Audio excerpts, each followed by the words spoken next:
It's been a hell of a week, Devil Hunters. One hell of a time. Work's shit, money's shit. I'm moving, There's a lot. So if this feels like I'm falling apart at the seams, that just means everything is the same as it'll always be. Welcome back, motherfuckers. Enjoying your stay at the hospital? Look, you have apples. That'll be a focal point for every scene in this room. Its very own still life encompassed by life, but only what remains of it. After all of your friends are dead.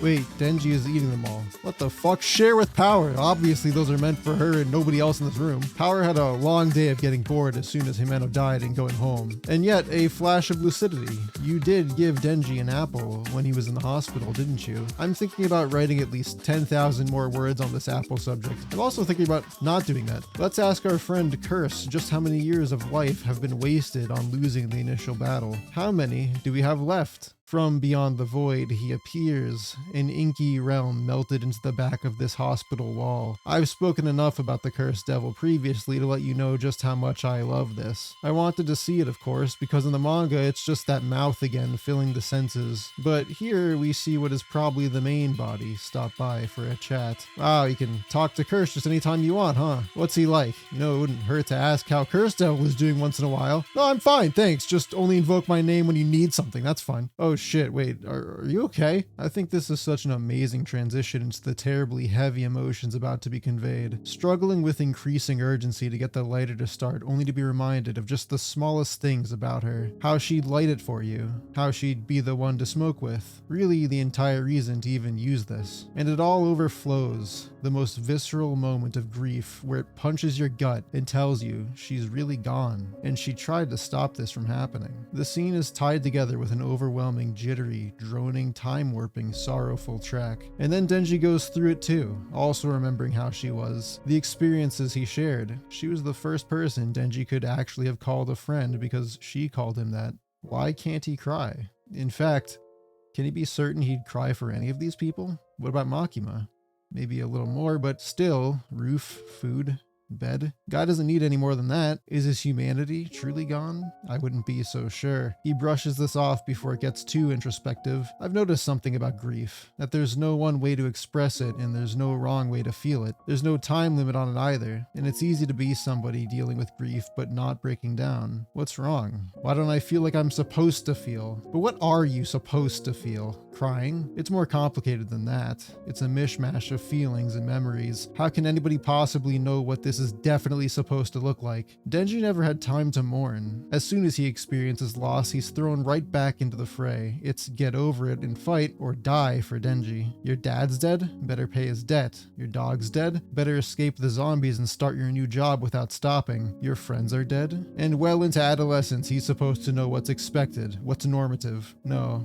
That can't surface. Denji has never been able to afford it. Demon heart or not, you can feel this. Guys, give it a minute. He's kind of in the middle of something. Tendo and Kurose are here to help Division 4, and wouldn't you know it, Fox Devil doesn't show her face again for people who make her eat total feces. And Curse Devil, well, one more partnership with that guy and you might as well just kill yourself right then and there. It was 2 years, by the way, 2 years left. Don't think I mentioned that. Yeah, so maybe you should just quit. Like, go spend some time enjoying something for once. Like your dead buddy was saying over and over. Or, keep doing this and pile on some more death flags. You're collecting those. But if you do that, well, you're gonna need a bigger gun for the gun devil. No, her death, it only fuels the flames. Your family and now her. You just won't learn, but maybe it's more like there's nothing to teach. We'll keep in touch, says Kurose. Man, these Division 4 people are nut jobs. But Kurose, you should really see the rest of them. But wait, there's more. I thought hospitals limit the amount of guests in one day. Lay off. We jumped around a little. What the hell are Denji and Power doing now?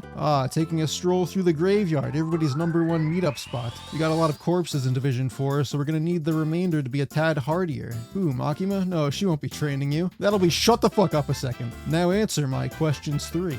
Do you care that your friends are dead? Do you want to avenge them? And where's the bathroom? No, who's better, humans or devils? If you answered any of those, pause with anything other than "I don't care, you make me sick." Looks like, however, these two passed. He loves it, in fact, and I love Power's immediate reaction of both disgust and concern. This is Kishibe, however, you will call him Sensei. Sensei is a straight-to-the-point kind of man. There's this low rumbling synth subtly growing as we listen to this man's unsettling idea of a self-introduction unravel. He likes alcohol, girls, and killing. I like this guy very much. He also gives really vigorous hugs. Oh dear. Sensei makes some apt observations. Power and Denji are essentially immortal. Just give them some milky and their bones are good as new no matter how hard you crush them. It's an irreplaceable skill to have when fighting monsters, and it also means that all training is field training. Sensei is the strongest hunter around, and if you can beat him up, that makes you the strongest devil. Okay, training starts now. What's that idea? That the best way to make two people who work poorly together functional is to handcuff them to each other until they figure it out? Add in a common enemy and suddenly they're mind linked and dying miserable deaths with each other in sync. Wow, that's a full-ass cinematic whip pan. Sensei contemplates the situation.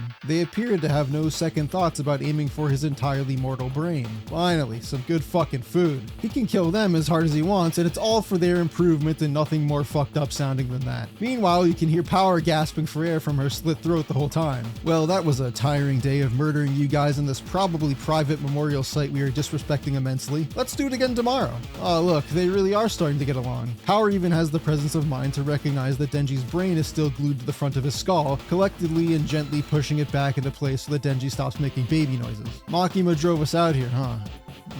Think, damn it, think! How does one defeat such a formidable foe? And that's when Power thinks her thought. We just gotta think more because he's a drunk old person, and surely the pair together have more cortex wrinkles to utilize by now. Never mind that Power is a house cat masquerading as a demi-human, and that Denji might not have known the definition of the word plan until right now. Alright guys, I'm here to kill you some more. God damn it, which apartment is it? The strategy is well underway by now. The old barbarian. They've got glasses and everything. I do have to wonder what Sensei was thinking would happen if he just knocked on their door like, oh yeah, come right in, have some tea before you start brutalizing us. Just not too apprehensive about what they could possibly come up with, I guess. Hiding Indiana Jones blood traps above him, the security deposit above him, is probably smarter than whatever my plan would be. Of course, Sensei watched a lot of Bruce Lee movies, so that won't work. This looks really cool. Gonna have to be faster with the attacking from the same general angle though, Denji. That's gonna cost you a kick in the face in 3 different shot compositions. Notes to take from this, good attempt, but Power is passed out on the floor from donating too much blood, and Denji didn't notice that he was within kicking range. Good show, let's call it a day, is what I would have said if I wasn't about to kill you guys 30 more times. Keep up. That very same day, here we are at Public Safety's own personal SCP Foundation, full of devils chained up for contract whoring and picturesque hallways. Sure, the devils here might fear dying if they don't comply, but who's winning, really? We can only kill them with another devil eating our skin helping out, but they aren't coordinated enough, it seems, to all agree on how to best eradicate humanity.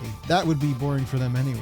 By the way, who was that lady walking into the hospital room? Oh, your partner's sister. She doesn't hit you though, not like how the grieving civilians did to her, but she does have a letter. Sickly father, sister she confides in, a bunch of family life that frankly you never knew how to pay attention enough to see happening in her life. And then there's the guilt in fully cementing the fact that she desperately wanted to quit this job with you. Just wanted to be happy and see you happy. Can you make the same mistake a third time in your self-sustaining cycle of revenge, loss, and more revenge? It's a hole you can't dig out of. The more you sink in, the less reasonable it becomes to stop now, right?